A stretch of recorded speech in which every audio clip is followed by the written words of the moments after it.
نحمدہ و نصلی علی رسولہ الکریم اما بعد اعوذ باللہ من الشیطان الرجیم بسم اللہ الرحمن الرحیم الذی خلق الموت والحیاۃ لیبلوکم ایکم احسن عملا۔ میرے واجب الاحترام بھائی و دوستو، جنت اللہ تعالیٰ نے انسانوں کے لیے پیدا کی ہے،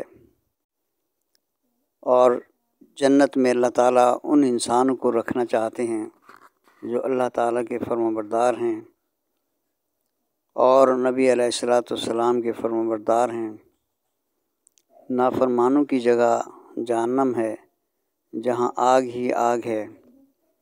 لیکن اگر انسان اس دنیا میں اللہ تعالیٰ کی بندگی کرتے ہوئے، اس کو راضی کرتے ہوئے، اس کی اطاعت و فرمانبرداری کرتے ہوئے اور نبی علیہ الصلوۃ والسلام کے تمام احکامات پر عمل کرتے ہوئے، آپ کے ہر فرمان ہر سنت پر عمل کرتے ہوئے اس دنیا سے جائے گا تو انشاءاللہ تعالیٰ عزیز اللہ تعالیٰ اس کو جنت میں داخل فرما دیں گے، جہاں اس نے ہمیشہ ہمیشہ کے لیے رہنا ہے، کبھی اس کو وہاں سے نہیں نکالا جائے گا۔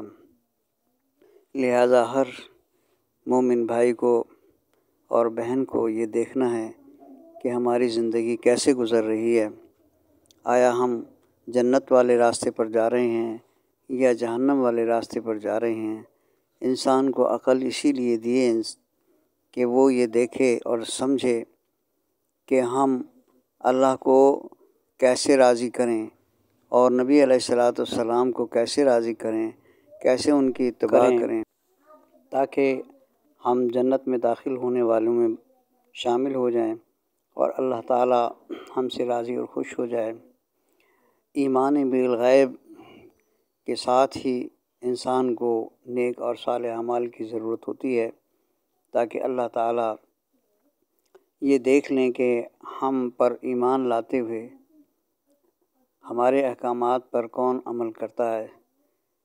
تو اللہ تعالیٰ نے قرآن مجید میں فرمایا ہے کہ تبارک الذی بیدہ الملک وہو علی کل شیء قدیر الذی خلق الموت والحیاۃ لیبلوکم ایکم احسن عملا، کہ بابرکت ہے وہ ذات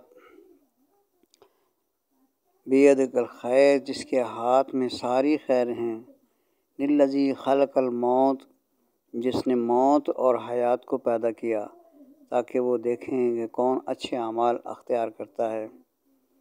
تو میرے بھائی دوستو، دنیا میں انسان مسافر بن کر آیا ہے اور یہاں اس نے رہنا نہیں ہے، یہ اس کا ٹھکانہ نہیں ہے۔ دنیا ایک بہت ہی چھوٹی سی جگہ ہے جو فنا ہو جائے گی، اور باقی رہنے والی ذات اللہ کی ہے۔ اور اللہ تعالیٰ نے اس کائنات میں جو آسمان کے نیچے ہے اتنی وسیع دنیایں بنائی ہیں کہ آدمی تصور بھی نہیں کر سکتا۔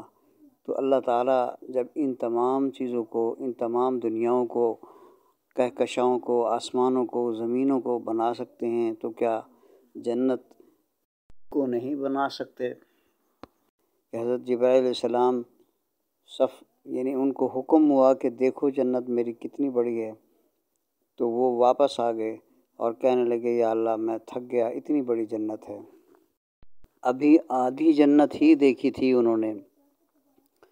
میرے بھائی دوستو، سورج نکلا ہو تو اس کی علامت دھوپ ہے۔ یہ دھوپ کی روشنی جب نیچے زمین پہ آتی ہے تو پتہ چلتا ہے کہ سورج نکلا ہوا ہے۔ اسی طرح سے اللہ تعالیٰ کی طاقت اور قدرت صفات ظاہر ہو رہی ہیں، اور یہ ساری دنیا اور کائنات یہ سب اللہ تعالیٰ کی عظمت اور قدرت کو ظاہر کر رہی ہیں کہ وہ ایسی عظیم شان ہستی جو اس کائنات میں موجود ہے اور اس کو بنانے والی ہے، اسی نے جنت بھی بنائی ہے کہ وہ حق اور سچ بات کرتے ہیں۔ کلام مقدس میں اللہ تعالیٰ نے جنت کی تعریف فرمائی ہے۔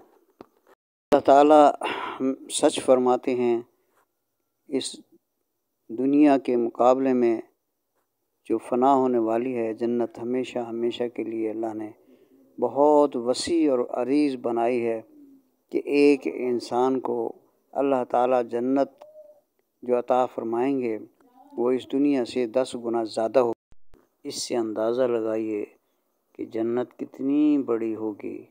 بے شمار لوگ اس دنیا میں آئے ہیں، آ رہے ہیں، آتے رہیں گے، ان کی تعداد، اور ہر ایک کو اس دنیا سے 10 گنا زیادہ جنت کا رقبہ ملے گا۔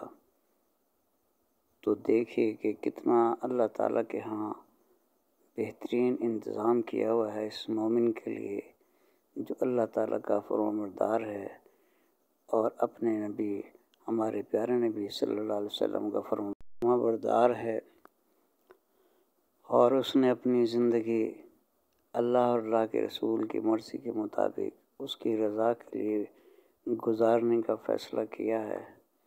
لہٰذا مبارک ہے وہ شخص جس نے اپنا اوڑھنا بچھونا اللہ کی رضا کو بنا لیا ہے، اس کا مرنا جینا صرف اللہ کی رضا کے لیے ہے۔